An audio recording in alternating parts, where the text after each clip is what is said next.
نحمده ونستعينه ونستغفره ونؤمن به ونتوكل عليه ونعوذ بالله من شرور أنفسنا ومن سيئات أعمالنا من يهد الله فلا مضل له ومن يضلله فلا هادي له ونشهد أن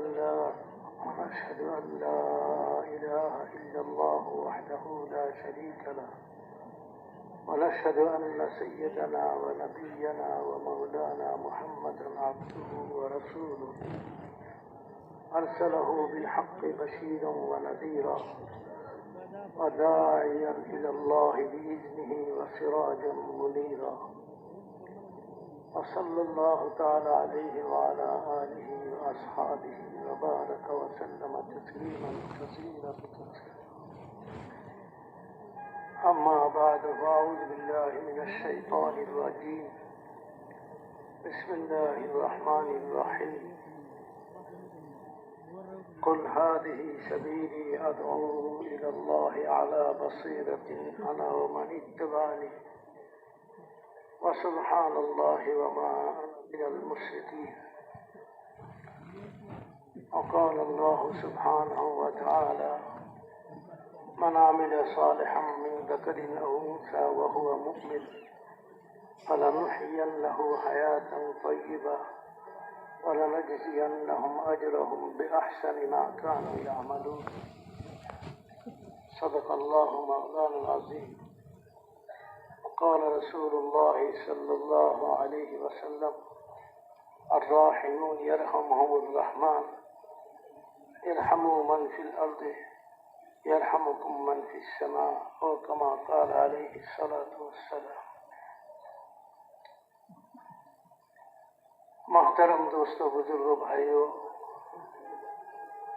اللہ جل جلالہ منوالہ نے جب سے انسانوں کو دنیا میں بھیجنے کا سلسلہ جاری فرمایا، ساتھ ہی ساتھ حضرت انبیاء علیہ السلام تسلیمات کو بھی بھیجنے کا سلسلہ جاری فرما دیا۔ حضرت انبیاء علیہ السلام اللہ کی طرف سے بھیجے ہوئے ہوتے ہیں اور وہ منتخب شدہ ہوتا ہے، اللہ تعالیٰ ان کے انتخاب فرماتے ہیں کار نبوت کے لیے۔ اور انبیاء علیہ السلام کی شخصیت سب سے اونچی شخصیت والے ہیں۔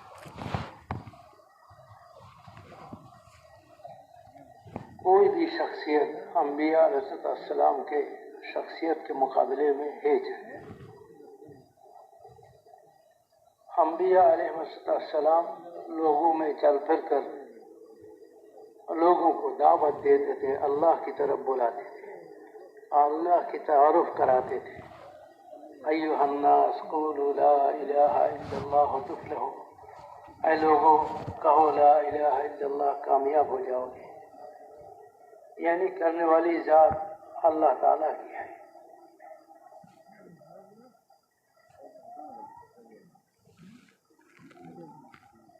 زمین سے لے کر آسمان تک اور قطرے سے لے کر سمندر تک اور جو ہے ذرات سے لے کر پہاڑ تک اور چوٹی سے لے کر جبریل امین تک جتنے بڑے مخلوقات ہیں، یہ سارے کے سارے اللہ تعالیٰ کے پیدا کیا ہوا ہے۔ یہ سب چیزیں ہر وقت اللہ کی محتاج ہیں۔ اللہ کسی وقت بھی کسی کے محتاج نہیں ہے، وہ کرنے والی ذات ہے۔ عزت اور ذلت اور زندگی کا بننا بگڑنا یہ سارے اللہ تعالیٰ کے ہاتھ میں ہے۔ اللہ جس کی زندگی چاہے بنا دے، اللہ جس کی زندگی چاہے بگاڑ دے، لیکن اللہ تعالیٰ نے زندگی کو بنانے کا اور بگاڑنے کا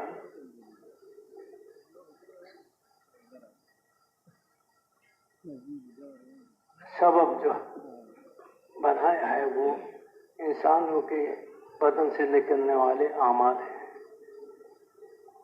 اگر انسان اپنے اعمال کو صحیح کر لیتے ہیں، یعنی زندگی صحیح رخ پر لاتا ہے، جو زندگی اللہ تعالیٰ کو پسند ہے، تو پھر اللہ تعالیٰ اس انسان کی زندگی کو بنا دیتا ہے، چاہے ان کے پاس ظاہری اسباب اور نقشے ہوں یا نہ ہوں۔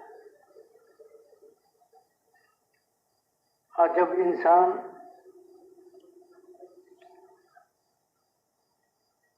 زندگی کو غلط رخ پر چلاتا ہے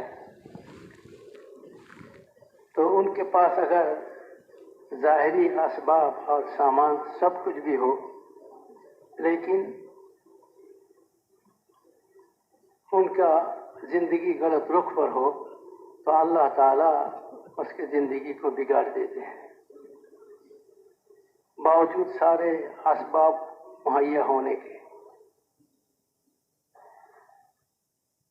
فرعون، نمرود، قارون، ان کے پاس ظاہری نقشے اور اسباب سب کچھ تھا، لیکن چونکہ زندگی ان کا اللہ کے حکموں والی اور اللہ تعالیٰ کے امر والی زندگی کے خلاف تھا، بلکہ نافرمانی والی زندگی، شیطانی زندگی اور خواہشات والی زندگی تھا، تو پھر اللہ تعالیٰ نے باوجود سارے اسباب کے ان کی زندگی کو اللہ تعالیٰ نے بگاڑ دیا۔ اور صحابہ کرام رضوان اللہ تعالیٰ اجمعین، ظاہری طور پر ان کے پاس اسباب کا کمی تھا یا تو اسباب نہیں تھا، لیکن وہ اوامر والی زندگی، اللہ تعالیٰ کے حکموں والی زندگی کو اختیار کیے ہوئے تھے، تو پھر اللہ تعالیٰ نے باوجود اسباب ظاہری کے، ظاہری نقشوں کے کمی یا تو فقدان کے ساتھ اللہ تعالیٰ نے انہیں کامیاب کر دیا، صحابہ کامیاب ہو گئے۔ تو اللہ تعالیٰ نے نبیوں کو بھیج کر انسانوں میں دعوت کی محنت کروائے اور انسانوں کو اللہ کی طرف بلائے اور اللہ سے تعارف کرائے، کہ لوگوں اللہ کو پہچانو، اللہ کی مان کر اور اللہ کو مان کر زندگی گزارو تو تم لوگ کامیاب ہو جاؤ گے۔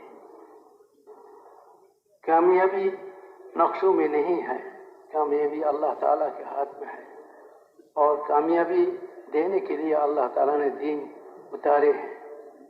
تو دینی زندگی اختیار کرو گے تو اللہ تعالیٰ تمہیں کامیابی عطا فرمائیں گے۔ جنہوں نے نبیوں کی دعوت کو قبول کیا اور نبیوں کی دعوت پر لبیک کہے اور ان کے بتائے ہوئے طریقوں پر زندگی گزارے، اللہ تعالیٰ نے انہیں کامیاب کر دی۔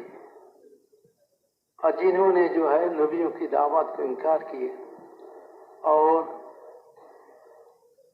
اوامر والی زندگی کو چھوڑ کر خواہشات والی زندگی پر چلے، تو اللہ تعالیٰ نے ان کو جو ہے ناکام کر دی، وہ دنیا میں بھی ناکام اور آخرت میں بھی ناکام۔ انبیاء علیہ السلام لوگوں کو آخرت کی طرف متوجہ کرتے تھے اور یہ سمجھاتے تھے کہ دیکھو یہ دنیا کی زندگی ہے، مختصر زندگی ہے، یہ ختم ہونے والی زندگی ہے، اس کے بعد ایک زندگی آنے والی ہے جو ہمیشہ کی زندگی ہے اور کبھی ختم نہ ہونے والی زندگی ہے۔ اگر تم لوگ دنیا اور آخرت میں کامیاب ہونا چاہتے ہو اور ناکامی سے بچنا چاہتے ہو، تو ہم اللہ کے نبی ہیں اور اللہ کی طرف سے بھیجے ہوئے ہیں، اور اللہ کی طرف سے ہم تمہارے لیے زندگی گزارنے کا صحیح طریقہ لے کر آئے ہیں، تم اس کو اختیار کرو۔ اگر تم اس کو اختیار کرو گے، یہ حکم والی زندگی، اوامر والی زندگی، اس کو اگر اختیار کرو گے تو اللہ تعالیٰ تمہیں کامیابی عطا فرمائیں گے اور ناکامی سے اللہ تمہاری حفاظت فرمائیں گے. دنیا اور آخرت میں تم کامیاب ہو کر رہو گے اور دنیا میں بھی کامیابی ہے اور آخرت میں بھی اللہ تعالیٰ ہمیشہ ہمیشہ کے کامیابی والی زندگی عطا فرمائیں گے. دنیا کی زندگی تو ختم ہونے والی ہے، یہ ختم ہو جائے گی. باقی آخرت کی زندگی یہ نہ ختم ہونے والی زندگی ہے، یہ کبھی ختم نہیں ہوگی. اور وہاں کی کامیابی حقیقی کامیابی ہے، اصل کامیابی ہے، اور وہاں کی ناکامی حقیقی ناکامی ہے، اصل ناکامی ہے. کامیاب وہ انسان ہے جو آخرت میں کامیاب ہو گیا، ناکام وہ انسان ہے جو آخرت میں ناکام ہو گیا ہے. جو آخرت میں کامیاب ہو جائے گا ان کے لیے ہمیشہ ہمیشہ کے راحتوں اور عیش و عشرت کی اور جو ہے نعمتوں کی دروازے اللہ تعالیٰ کھول دیں گے ہمیشہ کے لیے. وہ ہمیشہ کے عیش و عشرت میں اور جو ہے راحتوں میں رہے گا، نعمتوں میں رہے گا. اور جو ناکام ہو جائے گا وہ ہمیشہ کے لیے عذاب میں اور مصیبتوں میں تکلیفوں میں رہے گا. اس لیے انبیاء علیہ السلام بڑے درد کے ساتھ، محبت کے ساتھ لوگوں کے در در گھر گھر پھیر کر انہیں سمجھاتے تھے، محبت سے سمجھاتے تھے کہ ایک نبی کے دل میں امتی کا جو درد ہوتا ہے وہ ہزاروں لاکھوں ماں اور باپ کی محبت سے زیادہ ہوتا ہے. نبی کے دل میں جو درد اور محبت امتی کے لیے ہوتا ہے، اس لیے کہ ماں باپ کے دل میں اولاد کی محبت وہ تو دنیا کی زندگی کو سامنے رکھ کر ہوتا ہے کہ ان سے دنیاوی زندگی کے فائدے نظر کے سامنے ہوتا ہے کہ یہ بڑے ہوں گے اور کمائیں گے، کھلائیں گے، یہ ساری چیزیں ہوتے ہیں ماں باپ کے دل میں. لیکن انبیاء علیہ السلام کے دل میں دنیا کا کوئی غرض نہیں ہوتا تھا. وہ امت کو محبت کرتے تھے بے غرض ہو کر.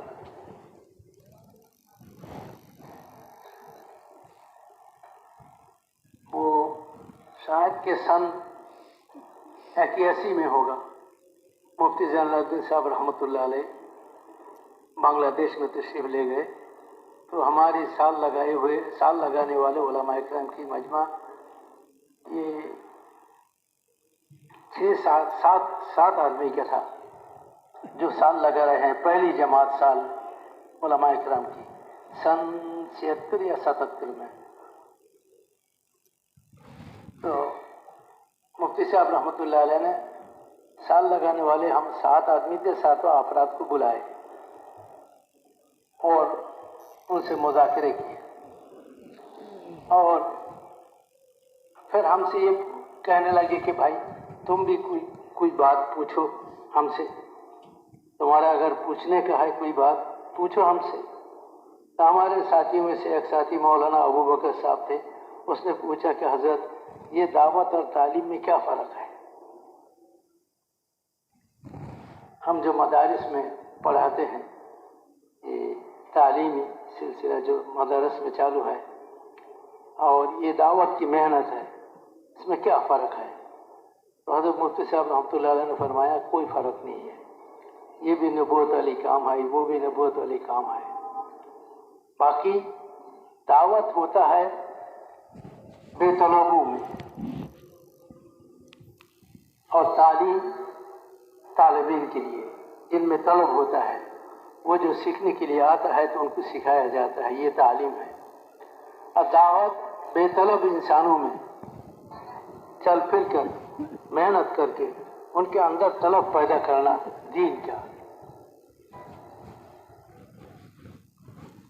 یہ دعوت ہے. اور یہ بنسبت تعلیم کے